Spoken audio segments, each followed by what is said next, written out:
भारतवर्ष के नाम से परिचित इस देश में सदियों पहले प्रचलित समाज व्यवस्था कैसी थी? ऋग्वेद के दशम मंडल में कहा गया है,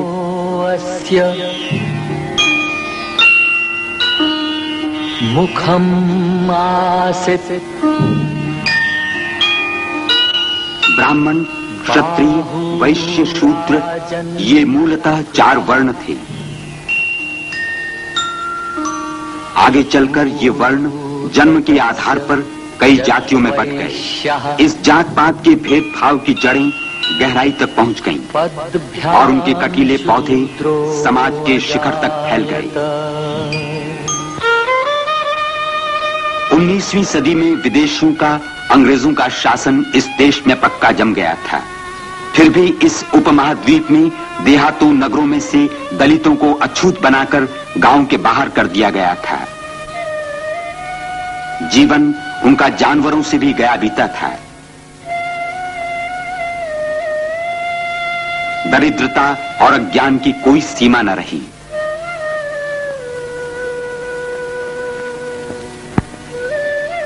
हिंदुस्तान का 5वां हिस्सा हमेशा ऐसा ही रहा। परंपरागत रूढ़ी से दलितों को छूना तक पाप था। बेचारा दलित वर्ग समझता रहा, यही है हमारा प्रारब्ध, यही रही हमारी कर्मगति। इसी काल में कोंकण में दापोली के नजदीक आंबवड़े देहात में अछूत महार परिवार के सूबेदार रामजी सकपाल के घर में 14 अप्रैल 1891 में भीम नामक पुत्र हुआ। भीम की प्रारंभिक शिक्षा दापोली ही में आरंभ हुई।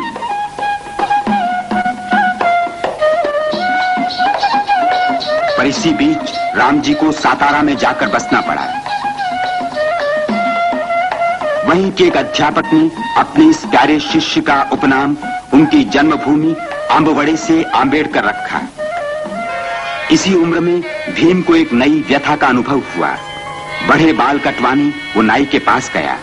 1903-4 की ये बात है। किसका छोरा है? अछूत महार का? तेरे बाल काटकर मैं अपने उस्तरे को अपवित्र कर लूं? जा जा। क्या मैं अछूत हूं? भैंस के बाल काटते उस्तरा अपवित्र नहीं होता और मुझ जैसे एक आदमी के बाल काटने से होता है? एक दिन स्कूल जाते भीम को कड़ी प्यास लगी। सामने कुआं था।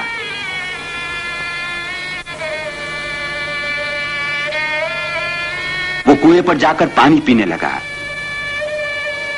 इतने में हाय राम, अछूत ने पानी छुआ। कोई है रे उधर? पीटो ठेड़ को, कचूमर निकाल दो इसका। अस्पृश्यता क्या चीज है, इसका अनुभव भीम को इसी उम्र में हुआ।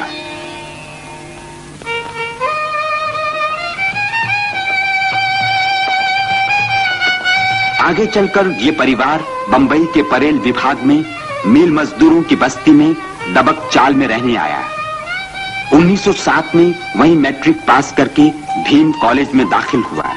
दलित समाज में ज्ञान दीप प्रज्वलित करने के लिए महात्मा ज्योतिराव फूले जैसे कार्यकर्ता प्रयत्नशील रहे थे।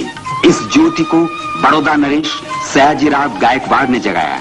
उन्हीं की वृत्ति से भीमराव ने 1912 में एल्फिंस्टन कॉलेज से बीए पास किया।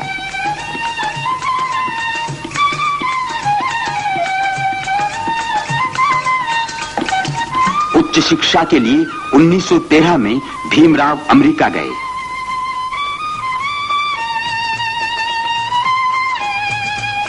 उन्नीस 1915 में उन्होंने कोलंबिया यूनिवर्सिटी से अर्थशास्त्र में एमए की उपाधि प्राप्त की। पहले विश्व युद्ध के समय आंबेडकर जी वापस आए।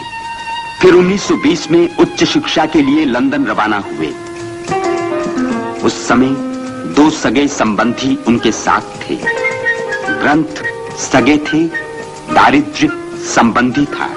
फिर भी वहां पीएचडी, डीएससी, बारेटला ये एक से बढ़कर एक उपाधियां प्राप्त कर 1923 में वे भारत लौट आए।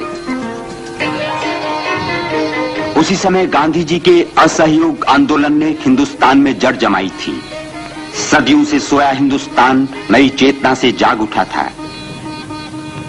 ऐसी अवस्था में डॉक्टर आंबेडकर जी ने कोर्ट कचहरी की आमदनी से परिवार को सुखी बनाने की अपेक्षा दलितोद्धार का कार्य अधिक पसंद किया। 1924 में उन्होंने कई कार्यकर्ता तैयार किए। उन्हीं कार्यकर्ताओं की सहायता से बहिष्कृत हितकारिणी सभा की स्थापना की गई। थोड़े ही दिनों में उन्होंने बहिष्कृत भारत नामक पाक्षिक पत्रिका निकाली। वास्तव में राव बहादुर बोले जी द्वारा 1923 में काउंसिल में पारित प्रस्ताव के अनुसार सार्वजनिक पनघट अछूतों के लिए कानूनन खोल दिए गए थे। फिर भी वास्तव में स्थिति जैसी की वैसी थी। जानवरों की छुआछूत चलती थी, लेकिन दलित आदमी दूर दूर।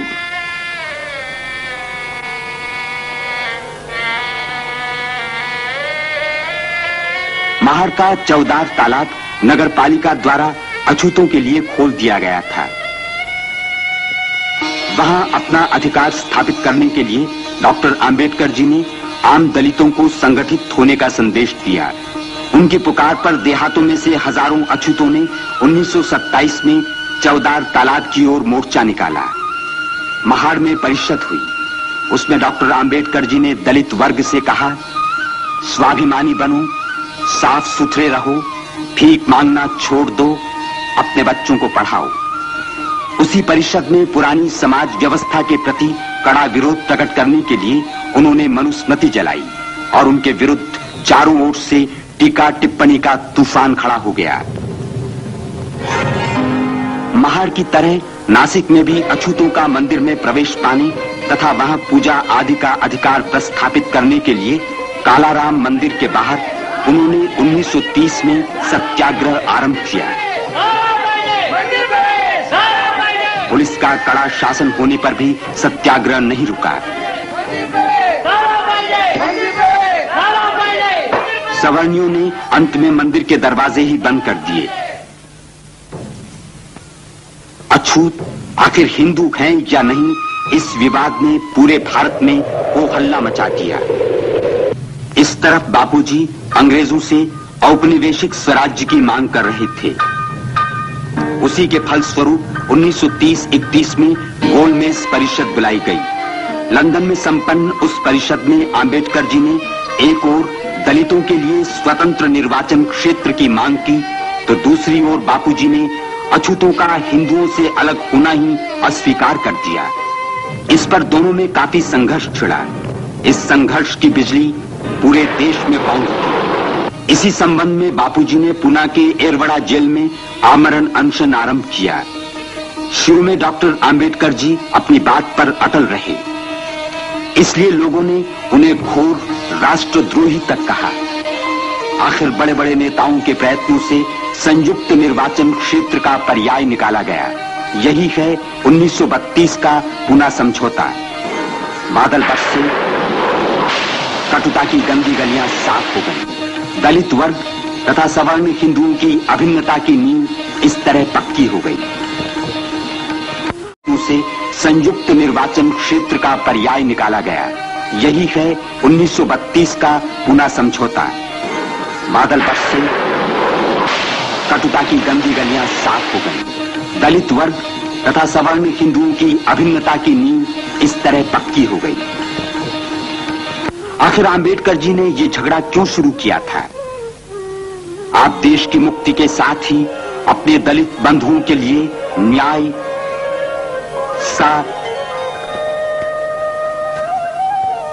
स्वयं निर्णय तथा बंधुत्व चाहते थे। न्याय, समता तथा स्वातंत्र्य लड़कर मिल सकता था, मगर बंधुत्व वैसे नहीं मिलता। इसीलिए आपने 1935 में येवले में धर्मांतर की घोषणा की। आपने 1936 में स्वतंत्र मजदूर पक्ष की नींव डाली। आगे 1937 में आप विधि महामंडल के प्राध्यापक और बाद में प्राचार्य भी रहे। 1939 में दूसरा विश्व युद्ध छिड़ा। डॉक्टर आंबेडकर जी ने उस समय दलितों की महार पलटन खड़ी की। दरमियान क्रिप्स योजना में उन्होंने दलितों के पक्ष का जोरदार समर्थन किया। 1942 में ब्रिटिशों के शासनकाल में आप श्रम मंत्री चुने गए। अब वे दलितों के बाबा साहब बने। जब तक हर अछूत का हाथ, अंतःकरण तथा उसकी बुद्धि नए तेज से उभर नहीं उठती, तब तक उनका उद्धार संभव नहीं, यह आंबेडकर जी भली भांति जानते थे। सरकारी नौकरी में उन्होंने दलितों के लिए कुछ जगह तो सुरक्षित करवा ही दी, साथ ही मिलों में काम करने वाले स्थायी मजदूरों को सवेतन छुट्टियां भी प्राप्त करा दी।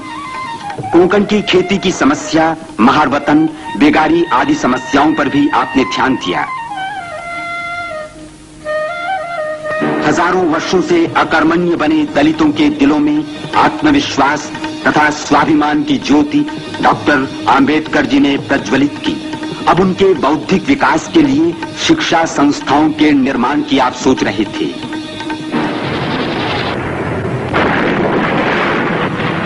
इतने में 1945 में युद्ध समाप्त हुआ। 1947 में भारत स्वतंत्र हुआ। डॉक्टर आंबेडकर स्वतंत्र भारत के पहले विधि मंत्री नियुक्त हुए। राष्ट्र ध्वज समिति के आप सदस्य थे और इसी समिति के कारण सम्राट अशोक का रथ चक्र तिरंगे ध्वज के बीचों बीच आ गया। संविधान निर्माण समिति के आप ही सूत्रधार थे। इसी समिति ने संविधान में न्याय, स्वातंत्र्य, समता तथा बंधुत्व भावना की आरंभ में ही उद्घोषणा की।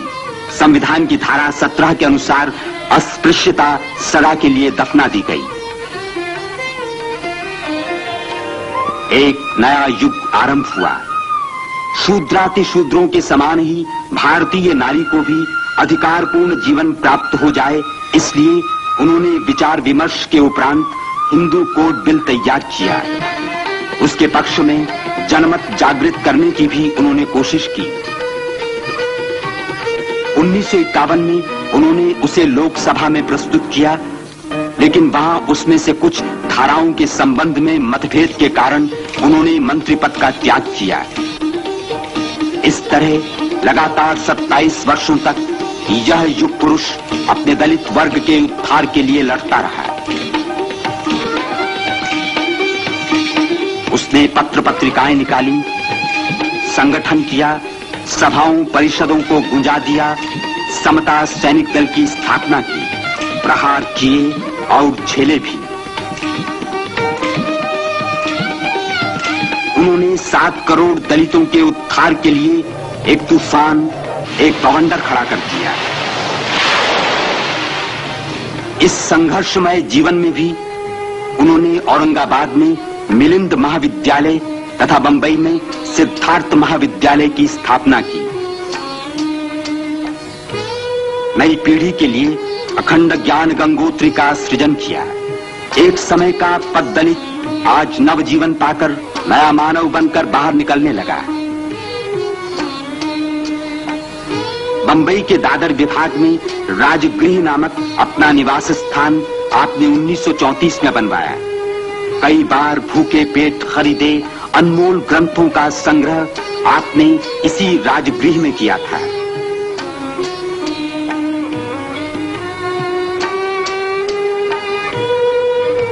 जीवन के तूफानों में भी आपने समय निकालकर अर्थशास्त्र, विधि, धर्म, इतिहास आदि विषयों पर अनेक मौलिक ग्रंथ लिखे।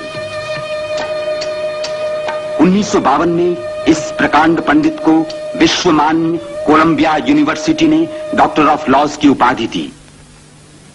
जीवन की संध्या आई। अब एक ही कामना थी, परम तत्व में विलीन होने की। 1956 के अक्टूबर महीने में भारत के इस सपूत ने बौद्ध धर्म स्वीकार किया। नेपाल के काठमांडू में हुई अंतर्राष्ट्रीय बौद्ध परिषद में भी आप उपस्थित रहे। मगर उसी साल दिसंबर की 6 तारीख को डॉक्टर आंबेडकर का दिल्ली में देहांत हो गया। सारा देश शोक में डूब गया। अंतिम संस्कार बंबई में होगा, ये सुनते ही शहरों और गांवों से लाखों लोग बंबई आने लगे। दलितों के बाबा साहब अब संसार से आखिरी विदा ले रहे थे। अंतिम यात्रा दादर चौपाटी पहुंची।